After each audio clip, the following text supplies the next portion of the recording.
हे नीलकंठ, हे करुणा के सागर, आपका स्मरण मात्र जीवन के समस्त क्लेशों को हर लेता है। आज वैशाख मास के इस पावन कृष्ण पक्ष के शुक्र प्रदोष व्रत पर हम सभी श्रद्धापूर्वक भगवान शिव का ध्यान करते हैं, जो संहार के साथ साथ सृष्टि के कल्याणकर्ता भी हैं। हम प्रभु शिव के साथ माता पार्वती जी को, भगवान श्री गणेश जी को, भगवान कार्तिकेय जी को और समस्त शिव गणों को श्रद्धा सहित प्रणाम करते हैं। ये प्रदोष व्रत न केवल ग्रह दोषों को दूर करता है, बल्कि मन, वचन और कर्म से पवित्र जीवन की ओर ले जाता है। जो भी श्रद्धा से प्रदोष व्रत की कथा को सुनता है, उसके समस्त पाप कटते हैं, रोग दुख दूर होते हैं और जीवन में शांति आती है। इस पवित्र व्रत की कथा सुनना भगवान शिव के श्रीमुख से स्वयं अमृत समान वाणी को सुनने के बराबर माना गया है। इसलिए सभी श्रोताओं से निवेदन है कि आप पूर्ण श्रद्धा, भक्ति और एकाग्रता के साथ कथा का श्रवण करें, ताकि भगवान शिव की कृपा से आप सभी का जीवन सुखमय और सफल हो जाए। कथा के अनुसार प्राचीन समय में एक नगर में 3 मित्र रहा करते थे। तीनों ही आपस में घनिष्ठ मित्र थे।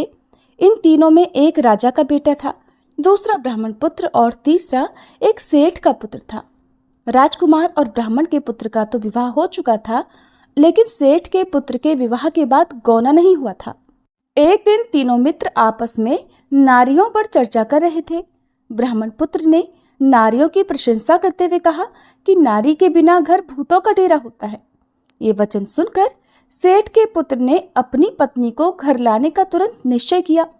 अब सेठ का पुत्र अपने घर गया और अपने माता पिता को इस बारे में बताया।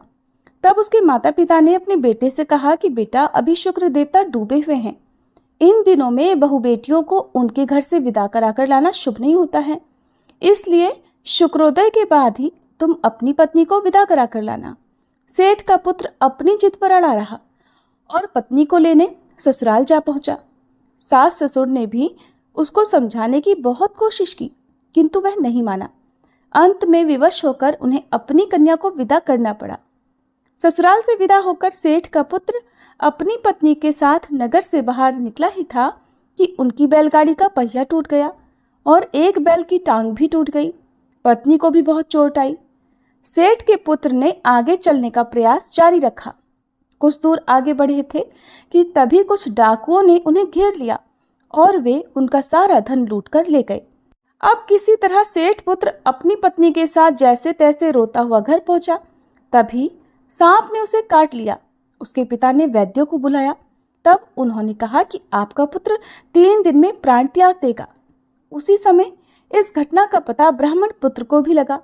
तब उसने सेठ के घर आकर कहा कि आप अपनी बहू को अपने पुत्र सहित उसके मायके भेज दो। ये सारी बाधाएं इस कारण से ही आई हैं कि आपका पुत्र शुक्रास्त में पत्नी को विदा करके ले आया है। यदि ये अपनी ससुराल पहुंच जाएगा तो बच जाएगा। सेठ को ब्राह्मण पुत्र की बात समझ में आ गई। उसने अपने पुत्र और पुत्रवधू को वापस लौटा दिया। वहां पहुंचते ही सेठ पुत्र की हालत ठीक होनी शुरू हो गई और फिर उसने शेष जीवन अपनी पत्नी के साथ में सुखपूर्वक बिताया। इसलिए पति की लंबी उम्र, दाम्पत्य जीवन सुखी बनाने के लिए और सभी मनोकामनाओं की पूर्ति के लिए शुक्र प्रदोष व्रत के दिन ये कथा अवश्य पढ़नी या सुननी चाहिए। ये थी शुक्र प्रदोष व्रत कथा। हे भोलेनाथ, अगर हमसे व्रत के पालन में, कथा श्रवण में या किसी भी चरण में अज्ञानवश कोई भूल हुई हो, चाहे वो विचार से, वाणी से या आचरण से हो, तो कृपया हमें क्षमा करें। आप तो अज्ञानियों पर भी कृपा बरसाने वाले हैं। आपकी शरण में आकर ही मनुष्य अपने समस्त दोषों से मुक्त होता है। हम आपको बारंबार प्रणाम करते हैं और प्रार्थना करते हैं कि आपके श्री चरणों की भक्ति सदैव हम सभी के जीवन में बनी रहे। सभी प्रेम से बोलिए, देवों के देव महादेव की जय, माता पार्वती की जय। कोई दूध से करता था अभिषेक, कोई आंसुओं से, कोई तपस्या में लीन तो कोई प्रेम में पूर्ण रूप से डूबा। भगवान शिव ने कभी भेद नहीं किया। अब सुनते हैं उन भक्तों की कथाएं जिनकी सच्ची श्रद्धा ने भगवान शिव को प्रसन्न कर दिया। एक बार देवी पार्वती जी ने भगवान शिव की आज्ञा से एक श्रेष्ठ पुत्र की प्राप्ति हेतु 1 वर्ष तक चलने वाले पुण्यक व्रत का समापन किया। व्रत की समाप्ति पर पुरोहित सनत कुमार ने देवी पार्वती जी से कहा, सुव्रते, अब मुझे दक्षिणा चाहिए। देवी पार्वती ने मुंह मांगी दक्षिणा देने का वचन दिया। बस फिर क्या था, पुरोहित बने सनत कुमार ने अस्वाभाविक दक्षिणा की याचना की। देवी, इस व्रत में दक्षिणा स्वरूप आप मुझे अपने पति को दीजिए। ये सुनते ही मानो देवी पार्वती पर तो वज्रपात हो गया हो। वे व्याकुल होकर विलाप करती हुई मूर्छित हो गईं। देवी को मूर्छित देखकर श्री ब्रह्मा, विष्णु और मुनियों को हंसी आ गई। उन्होंने देवी पार्वती को समझाने के लिए भगवान शिव को भेजा। देवी पार्वती की मूर्छा टूटने पर भगवान शिव ने उन्हें समझाया, देवी, देव कार्य, पितृ कार्य या नित्य नैमित्तिक जो भी कार्य दक्षिणा से रहित होता है निष्फल हो जाता है। उस कर्म से दाता कालसूत्र नामक नरक में गिरता है। उसके बाद वह दीन होकर शत्रुओं से पीड़ित होता है। ब्राह्मण को संकल्प की हुई दक्षिणा उस समय न देने से वह बढ़कर कई गुनी हो जाती है। भगवान विष्णु और ब्रह्मा जी ने देवी पार्वती से धर्म की रक्षा के लिए अनुरोध किया। धर्म ने भी समझाया। देवताओं ने कहा, मुनियों ने भी दक्षिणा देने की प्रेरणा दी, लेकिन फिर भी देवी पार्वती मौन रही। तब सनत कुमार ने कहा, शिवे, या तो आप मुझे दक्षिणा में अपने पति को प्रदान कीजिए या अपने दीर्घकालीन कठोर तप का फल भी त्याग दीजिए। इस महान कर्म की दक्षिणा न मिलने पर मैं इस दुर्लभ कठोर व्रत का फल ही नहीं अपितु आपके समस्त कर्मों का फल भी प्राप्त कर लूँगा। उद्विग्न होकर देवी पार्वती जी ने कहा, पति से वंचित हो जाने वाले कर्म से क्या लाभ? दक्षिणा देने और धर्म और पुत्र की प्राप्ति से मेरा क्या हित होगा? पृथ्वी देवी की उपेक्षा कर वृक्ष की पूजा करने से क्या प्राप्त हो सकेगा? साध्वी स्त्रियों के लिए पति 100 पुत्रों के समान होता है। ऐसी स्थिति में यदि व्रत में अपने पति की ही दक्षिणा दे दी जाए तो भला पुत्र से क्या लाभ? ये सत्य है कि पुत्र पति का ही अंश होता है, लेकिन उसका एकमात्र मूल तो पति ही होता है। मूल धन के नष्ट हो जाने पर समस्त व्यापार ही विनष्ट हो जाता है। उसी समय आकाश में देवताओं और ऋषियों ने एक रत्न निर्मित रथ देखा जो पार्षदों से घिरा था। उस रथ से श्री नारायण उतरकर देवताओं के सम्मुख उपस्थित हुए। उन श्री नारायण को ब्रह्मा, विष्णु और शिवजी ने रत्न सिंहासन पर बैठाकर प्रणाम किया और हाथ जोड़कर गदगद कंठ से स्तुति की। वहाँ का सारा वृतांत जानकर श्री नारायण ने कहा, शिवप्रिया पार्वती का यह व्रत लोक शिक्षा के लिए है, अपने लिए नहीं, क्योंकि वे तो स्वयं समस्त व्रतों और तपस्याओं का फल प्रदान करने वाली हैं। इनकी माया से ही चराचर जगत मोहित है। फिर उन्होंने देवी पार्वती जी से कहा, शिवे, इस समय आप महादेव जी को दक्षिणा में देकर अपना व्रत पूर्ण कर लीजिए, फिर समुचित मूल्य देकर अपने जीवन धन को वापस ले लेना। गौओं में समस्त देवी देवता विद्यमान होते हैं, इसलिए तुम ब्राह्मण को गौ मूल्य प्रदान कर अपने पति को लौटा लेना। ऐसा कहकर वे अंतर ध्यान हो गए। तब देवी पार्वती प्रसन्न मन से अपने प्राण सर्वस्व को दक्षिणा में देने के लिए तैयार हो गई। उन्होंने हवन की पूर्णाहुति की और अपने जीवननाथ शिव जी को दक्षिणा स्वरूप दे दिया। इसके बाद उन्होंने पुरोहित सनत कुमार जी से निवेदन किया, विप्रवर, गऊ का मूल्य मेरे पति के बराबर है। मैं अब आपको अत्यंत सुंदर 1 लाख गऊएं प्रदान करूंगी। इसके बदले में आप मेरे जीवन सर्वस्व को लौटा दें। प्राणनाथ के मिल जाने पर मैं पुनः ब्राह्मणों को विपुल दक्षिणाएं प्रदान करूंगी। तब सनत कुमार ने पार्वती जी से कहा, देवी, मैं ब्राह्मण हूँ, 1 लाख गौएं लेकर मैं भला क्या करूँगा? इस दुर्लभ रत्न के सामने 1 लाख गौओं की क्या तुलना? मैं इन्हें साथ में लेकर त्रिलोक में भ्रमण करूँगा। उस समय समस्त बालक इन्हें देखकर प्रसन्नतापूर्वक ताली बजा बजाकर अट्टहास करेंगे। कहने के साथ ही सनत कुमार ने भगवान शिव को अपने पास ही बिठा लिया। सनत कुमार ने भगवान शिव को वापस नहीं किया, ये देखकर और ये सुनकर देवी पार्वती जलहीन मछली की तरह छटपटाने लगी। उन्होंने मन ही मन सोचा, कैसा दुर्भाग्य है मेरा कि मुझे ना तो अभीष्ट देव का दर्शन ही हुआ, न ही व्रत का फल प्राप्त हो सका। अधीर होकर अब वे अपने प्राण त्यागने के लिए तत्पर हो गई। अचानक उसी समय आकाश में तेज समूह प्रकट हुआ। उस तेज समूह को देखकर देवी पार्वती ने उससे अपने ऊपर दया करने को कहा और उस मह तेज राशि के मध्य विश्वमोहन श्री कृष्ण स्वरूप का दर्शन किया।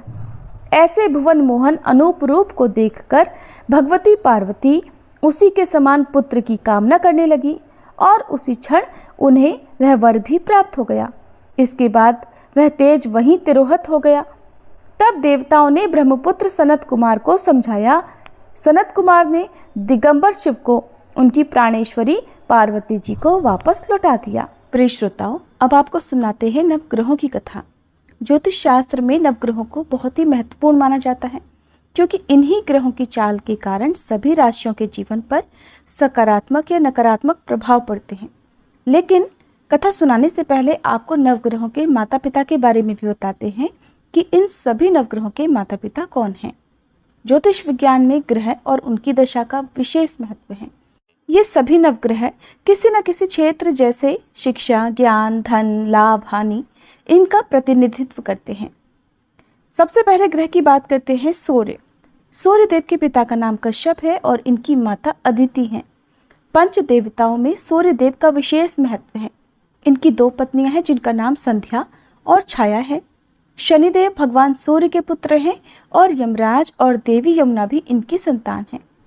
दूसरे ग्रह हैं चंद्र ग्रह। चंद्रदेव महर्षि अत्रि के पुत्र हैं और उनकी माता का नाम अनुसुईया है। शास्त्रों के अनुसार चंद्रदेव की 27 पत्नियां हैं जो 27 नक्षत्रों का प्रतिनिधित्व करती हैं। चंद्रदेव बुध ग्रह के पिता हैं। तीसरे ग्रह है मंगल ग्रह। शास्त्रों में बताया गया है कि मंगल देव के पिता भगवान शिव हैं और भूदेवी इनकी माता हैं। मंगल पूरी तरह से ब्रह्मचारी हैं। मांगलिक दोष का संबंध भी इन्हीं ग्रह से होता है। चौथे ग्रह हैं बुध ग्रह। बुध देव के पिता चंद्र और देवी तारा इनकी माता का नाम है। बुध देव को समस्त वेद और शास्त्रों का ज्ञान देवगुरु बृहस्पति से प्राप्त हुआ था और इनकी पत्नी का नाम इला है। चंद्र वंश का प्रारंभ भी इन्हीं से हुआ था। चौथे ग्रह हैं बृहस्पति। देवगुरु बृहस्पति के पिता महर्षि अंगिरस हैं। सुरूपा इनकी माता का नाम है और इनकी पत्नी का नाम तारा है। महाभारत काल में मुख्य भूमिका निभाने वाले गुरु द्रोणाचार्य इनके पौत्र माने जाते हैं। शास्त्रों में इन्हें देवताओं का गुरु भी बताया गया है। पांचवें ग्रह हैं शुक्र ग्रह। शुक्र देव के पिता भृगु ऋषि हैं और काव्य माता इनकी माता का नाम है। इन्हें कठिन तप के कारण भगवान शिव से मृत संजीवनी विद्या प्राप्त हुई थी। इनकी पत्नी का नाम जयंती है, जिन्हें देवराज इंद्र की पुत्री के रूप में जाना जाता है। छठे ग्रह है शनि ग्रह। शनिदेव भगवान सूर्य के पुत्र हैं और इनकी माता का नाम छाया है। लेकिन शनि का स्वभाव अपने पिता के गुणों से बिल्कुल विपरीत है। शनिदेव कर्मों के अनुसार फल प्रदान करते हैं और इनकी पत्नी का नाम धामिनी है। सातवें ग्रह हैं सातवें आठवें ग्रह के रूप में राहु और केतु को जाना जाता है, जो कि समुद्र मंथन के समय तक अमृत पान करने से पहले तक स्वर भानु था, जिसके पिता का नाम विप्रचित्त है और माता का नाम सिंहिका है। राहु की दो पत्नियां हैं जिनका नाम नागवल्ली और नागकणी है। इनका वाहन काले अश्वों वाला रथ है। वहीं स्वर भानु दैत्य के धड़ से केतु उत्पन्न हुए थे जिनका वाहन चील है। ये तो था सभी नवग्रहों का परिचय। अब सुनिए नवग्रहों की कहानी। एक बार की बात है, किसी गांव में एक भाई बहन रहते थे।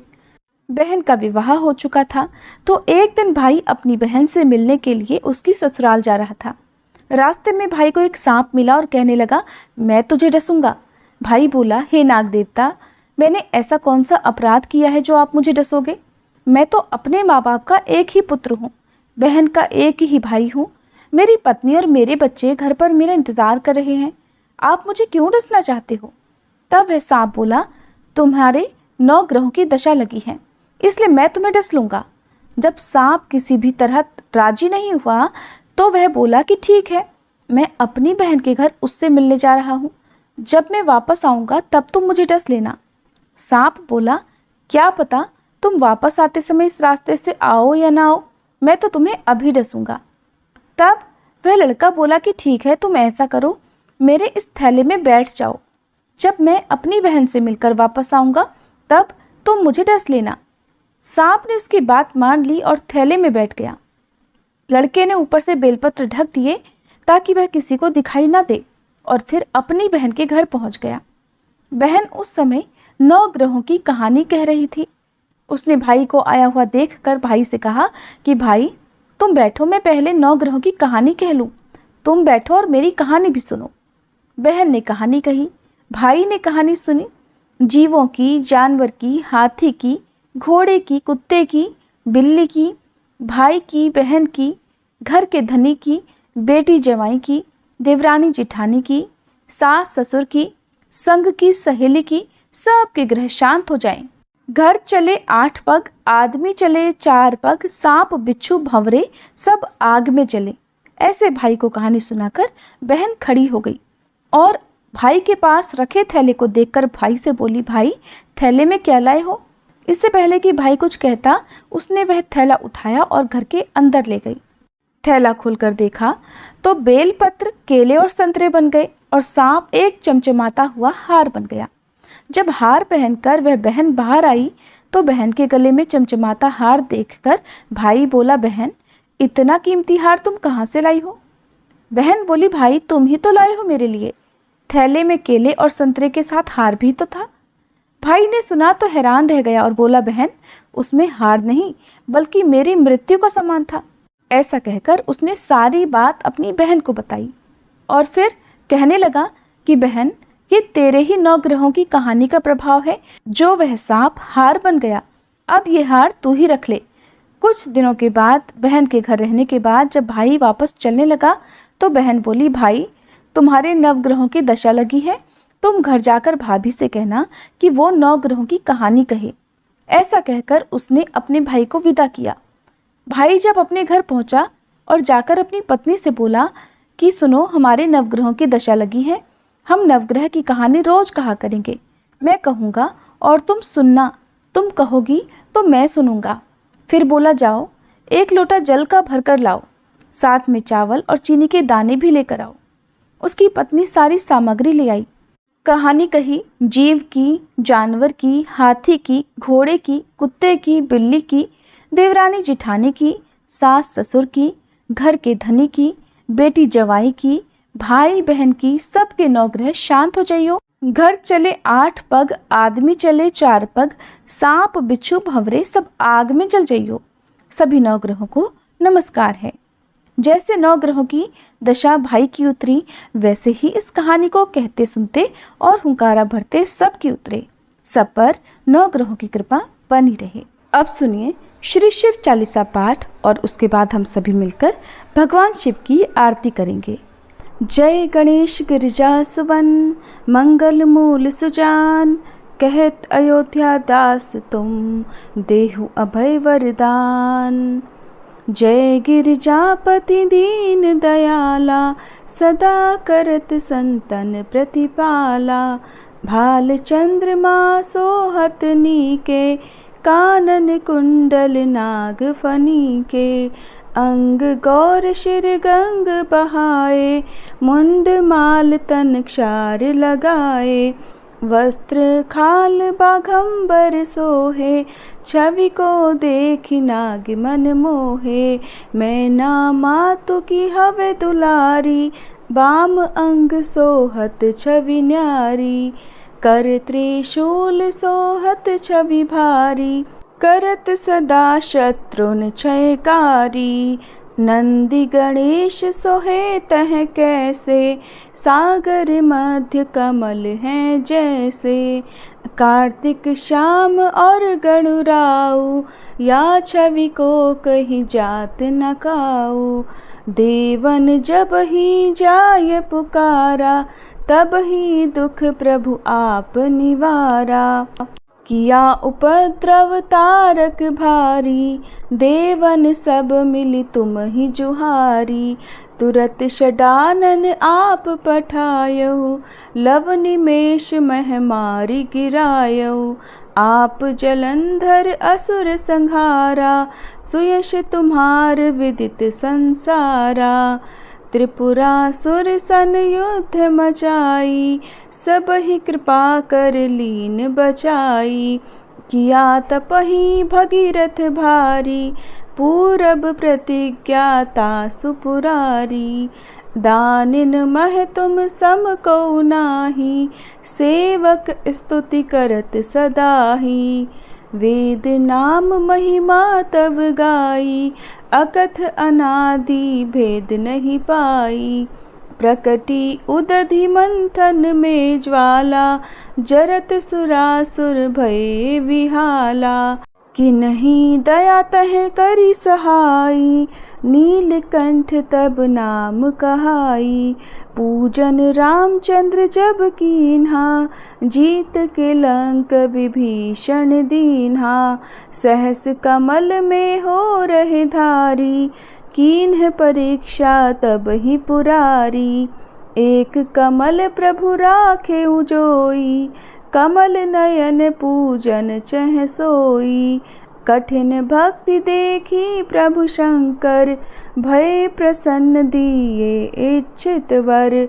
जय जय जय अनंत अविनाशी, करत कृपा सबके घटवासी। दुष्ट सकल नित मोहि सतावे, भ्रमत रहो मोहि चैन न आवे। त्राहि त्राहि में नाथ पुकारो, ये ही अवसर मोहि आन उबारो।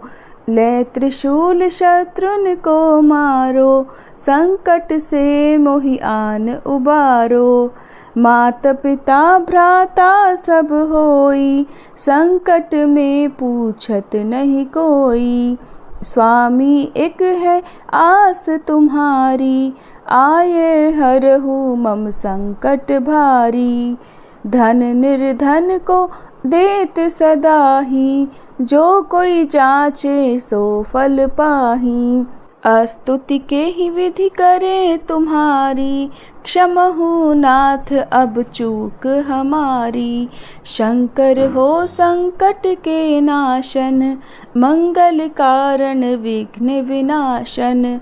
योगी यति मुनि ध्यान लगावे, शारद नारद शीश नवावे। नमो नमो जय नमः शिवाय, सुर ब्रह्मादिक पार न पाए। जो यह पाठ करे मन लाई, तापर होत है शंभु सहाई। ऋनिया जो कोई हो अधिकारी, पाठ करे सो पावन हारी। पुत्रहीन कर इच्छा जोई, निश्चय शिव प्रसाद तेहि होई। पंडित त्रयोदशी को लावे, ध्यान पूर्वक होम करावे। त्रयोदशी व्रत करे हमेशा, ताके तन नहीं रहे कलेशा। धूप दीप नैवेद्य चढ़ावे, शंकर सम्मुख पाठ सुनावे। जन्म जन्म के पाप नसावे, अंत धाम शिवपुर में पावे। कहे अयोध्या दास आस तुम्हारी, जानी सकल दुख हरहु हमारी। नित नेम कर प्रातः ही, पाठ करो 40, तुम मेरी मनोकामना पूर्ण करो जगदीश। मगसर छठी है मंत्र ऋतु, संवत 64 जान। स्तुति 40 शिव ही, पूर्ण कीन कल्याण। ओम जय शिव ओमकारा, स्वामी जय शिव ओमकारा। ब्रह्मा विष्णु सदा शिव, ब्रह्मा विष्णु सदा शिव, अर्धांगी धारा। ओम जय शिव ओमकारा। एकानन चतुरानन, पंचानन राजे, स्वामी पंचानन राजे। हंसासन गरुड़ासन, वृषवाहन साजे। ओम जय शिव ओमकारा। दो भुज चारु चतुर्भुज 10 भुज अति सोहे, स्वामी 10 भुज अति सोहे। त्रिगुण रूप निरखता त्रिभुवन जन मोहे। ओम जय शिव ओमकारा। अक्षमाला वनमाला मुंडमाला धारी, स्वामी मुंडमाला धारी। चंदन मृग मद सोहे भाले शशिधारी। ओम जय शिव ओमकारा। श्वेतांबर पीतांबर बाघांबर अंगे, स्वामी बाघांबर अंगे। सनकादिक गरुड़ादिक भूतादिक संगे। ओम जय शिव ओमकारा। कर के मध्य कमंडल चक्र त्रिशूलधारी, स्वामी चक्र त्रिशूलधारी। सुखकारी दुखहारी जग पालनकारी। ओम जय शिव ओमकारा। ब्रह्मा विष्णु सदा शिव जानत अविवेका, स्वामी जानत अविवेका। प्रणवाक्षर में शोभित ये तीनों एका। ओम जय शिव ओमकारा। त्रिगुण स्वामी जी की आरती जो कोई नर गावे, स्वामी जो कोई नर गावे। कहत शिवानंद स्वामी रटत भोलानंद स्वामी, सुख संपत्ति पावे। ओम जय शिव ओमकारा। ओम जय शिव ओमकारा, स्वामी जय शिव ओमकारा। ब्रह्मा विष्णु सदा शिव अर्धांगी धारा। ओम जय शिव ओमकारा। सभी प्रेम से बोलिए भोले शंकर भगवान की जय।